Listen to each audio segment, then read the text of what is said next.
So, I love Lois Dodd. She's one of my favorite painters, and she paints these super mundane moments of life. A lot of uh, windows in their house, looking out of the windows, staircases, clotheslines, trees. Her immediate surroundings is what she finds interesting. And you'll notice what she does to make these mundane moments work is super high contrast.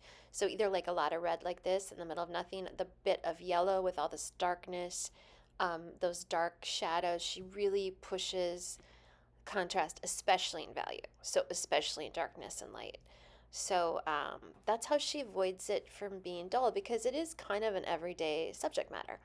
But in this exercise, I suggest that you find your mundane moment, and I have some examples that I might paint in the back of this at the end of this video. Find a mundane moment on your phone and paint it high contrast, and also she makes it interesting with scale. She'll zoom in on the flowers. She'll zoom in on one of these branches in the foreground, and then the scene is behind. She'll play with reflection. She'll play with shadow.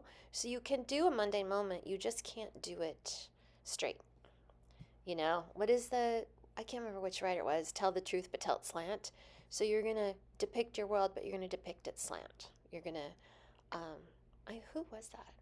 Okay, I'll think of it. So this is Adrian Kay Wong, who also does these very mundane moments, but then it's all about the light. Also notice very high contrast, lots of dark and light, little bits of color in this kind of, everyday or like almost monochromatic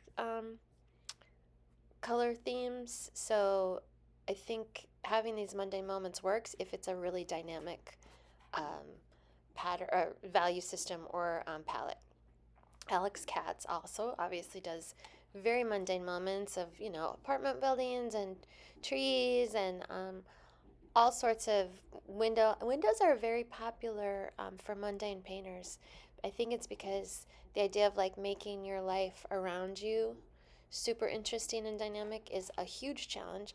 But again, super contrasty, uh, lots of difference in value, pops of one color in a sea of desaturated and one bold color. That's the way you elevate and you make it interesting. Andrew Cranston, I added, he also does mundane moments, but he does it very differently. He does very painterly, but he still does these bits of vibrant color that make these mundane moments. So he's exaggerating. It's his world, but it's slant, right? It's exaggerated a little bit. So that's what you need to remember when you're doing that. Oh, I love that Kafka. That's not really mundane, but I added it. But a cat on a couch works. Henny Alftan is great. So she also does very, very mundane moments, like, the moon out a curtain, the light. If you notice, a lot of these people really play with light. The raindrops, I love this painting. Um, Even her portraits are just so mundane and, simple. But again, contrasty is what makes the drama in these very everyday moments. How these artists all play with light and shadow. So when you are doing your Monday moment, I want you to really push the dark and lights as high as you can. Again, Fairfield Porter, same thing, right? Um, these moments are dramatic and probably even more dramatic than they were, I'm guessing.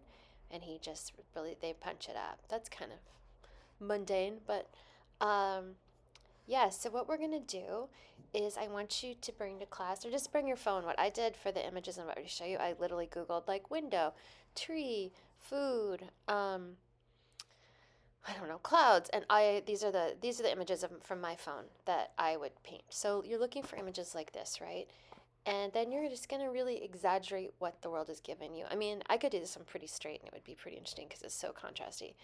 But I like the light coming through this window, and I could really exaggerate that. The light hitting the people on the prairie. So these images are all just examples pulled right from my phone that would be interesting and in the spirit of these painters that we've just looked at. That would be really fun. And I think I'm going to do the dog one, actually, this one. But yeah, so I just dropped these in here so you can think of your own phone. But tomorrow we're gonna take the mundane and we are going to really bring it to life, a la Lois Dodd and all of these other amazing painters. You can do this as an exercise before you return to a work in progress, just like we did last week with the Bibi Zogba. So I think this will be really fun for everybody. And it will remind you that the world around you is super interesting. When we had um, Jason Logan, the ink maker, do the workshop, he said he has a thing where he drops a hula hoop on a sidewalk or on a piece of grass, and all of his art has to be made within that hula hoop, just to show you that your world is really amazing around you. And there's no reason not to paint that world because that's what Lois Dodd does repeatedly. All right, see you tomorrow. Bye.